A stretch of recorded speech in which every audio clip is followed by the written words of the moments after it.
so at the center of my spiritual practice is corporate worship. Luther talked about the ear as the organ of the Spirit, and it's the way by which God comes to us, and in the external word that's there. And so for me, corporate worship on Sundays as well as daily chapel is a sort of primary locus for spiritual practice, rooted in the notion of the Sabbath, which is related to the Hebrew word Shabbat, which means to stop, to interrupt the routine. And so spiritual practice for me is about stopping what I'm doing in normal routine life and gathering together with the community to hear the word proclaimed, to sing the hymns of the church, to read the Psalms together, to pray together. And then alongside, so that's the heart of spiritual practice for me. It's the communal sense of community coming together. But as that's augmented as by individual practice as well. So Sabbath is not just every seventh day of worship Sunday or whatever, but it's any time we interrupt our routine. That can be daily. It can also be during the year. So I would even see the season of Advent and Christmas, for example, or the season of Lent and Easter are interruptions in the routine of our church life together, but also our spiritual life, as sort of putting a focus and helping us remember who we are, who our God is, what our priorities are. And so spiritual practice for me are ways of doing that. Now for me individually, there are a variety of ways to do that, and one of them is joining together. I like to run, and so jogging and running and putting on an iPad and earphones, and I have a recording of the Psalms, dramatic readings of the Psalms. And so to run for me sort of heightens my physical well-being, sense of that, as well as mentally and spiritually. And so I often listen to the Psalms being read, or the hymns of the church, recording of that, as a way of just taking the time, stopping everything else, and listening to those. So that's a sort of active way of spiritual practice. That's more physical as well as spiritual. And then alongside that is a practice of reading scripture and meditating, and regularly doing that. Not for long periods all the time, but again, interrupting the routine, stopping and reading a bit of scripture and a bit of prayer, and just being quiet for a moment, interrupting the day in that way. Thank you. And this practice, how does it care for your soul in the midst of busyness? We're in a busy environment here. Yes, yes. What value has it had? I'm sure there is value there. Right, yeah. Well, the value is in terms of keeping a perspective on life, remembering what I'm about, what the priorities are. And the notion of Sabbath in the Bible is a notion that extends not just to the praise of God. Actually, the Sabbath commandment, remember the Sabbath day to keep it holy. The earliest version of that, the book of Exodus, its purpose is to allow workers and animals to rest. That was its original purpose before it becomes more extended into worshiping community, gathering together, and so forth. The first thing was care for people that you relate to, and even to animals and creation. So Sabbath has ways of interrupting our lives so that we can rebuild our relationships with other people. It can be our family, it can be our people who we work with, even our animals. It can be appreciation of creation. It is the one commandment that combines our relationship to other human beings, our relationship to God, and our relationship to non-human creation. So I think there are ways in which we observe the Sabbath by taking a walk and enjoying nature, taking our dog or pet or whatever, and also spending time with those that we're connected to in some sort of way.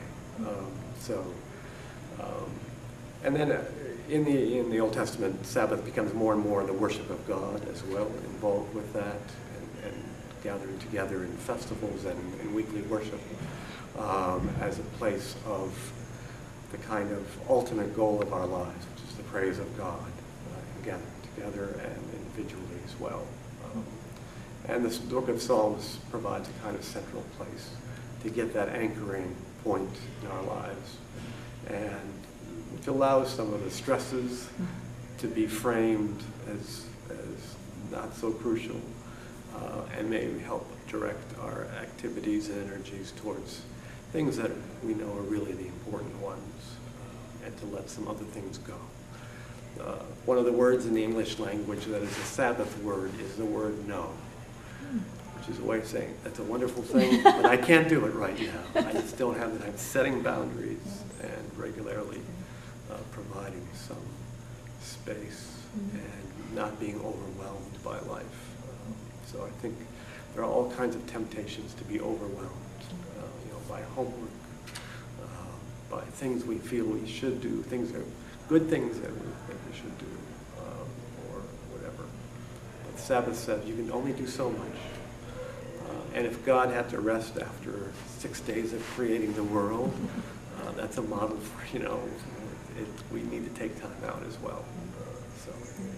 So do you have a favorite spiritual practice that was inspired by the mystics, or even just one, whether you practice it or not, one that you found interesting in your studies or your exposure to the mystics? Yeah, a practice that I return to and that I find helpful, particularly in times of stress and busyness, when I really need to carve out in a more disciplined way, so space and time apart. The process of Lectio Divina, the Benedictine practice of being silent and getting centered, of then reading scripture slowly, word by word, phrase by phrase, choosing a particular phrase, and often the daily lectionary is just a helpful guide as a text to take and just see what's there, and then to read and repeat reading that short section of scripture, and then meditating on it, thinking about how that bumps up against my own life, and what my concerns are, my hopes and fears and stresses of the day, and then to go into prayer. Martin Luther talked about with Lectio Divina, spiritual reading of scripture and prayer. He talked about a fourfold strand or garland of prayer, and it was to begin with a kind of seeking instruction. What's the instruction that the text wants to teach us? So it's always assuming Scripture has something that it wants to teach us, and to listen for that.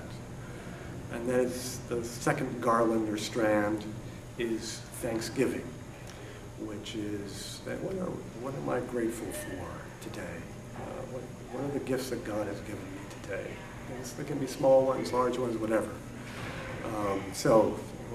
And then thirdly, one looks at confession, and one confesses what are the ways in which I haven't been fully who I could be. What are our sins? What are the obstacles in my life? What are the stresses that I need to work on in that kind of way? And then finally, guidance is the fourth strand, which is what specific guidance does this text now lead me? What's the specific action that I can take out of this encounter with Scripture, and ask God's guidance in moving forward in that kind of way? And then finally, in that whole process is contemplation, which is just letting yourself be with God there, and sort of moving out of all of the thoughts and whatever, and just being quiet for a time, to be still and know that I'm God in that kind of way. So that's a practice that I've found very helpful in terms of discipline and a process